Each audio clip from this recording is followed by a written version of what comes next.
হিকে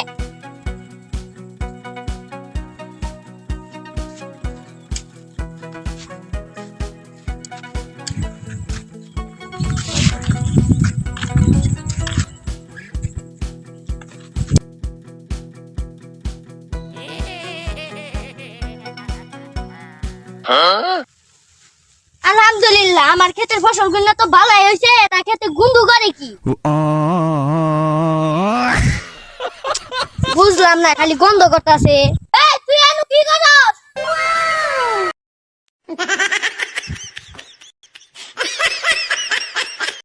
তোরা আরে কিছু দেখছি আমার ক্ষেতে একবার হইতো তো আন্তরে তো তুই আমাকে ভয় লাগাই দিবু আরে কিছুই তো দেখছি তোর তুই আমাকে কাঁচা মুছ লাগাই দিবু একদিন খালি দেখলে হইছে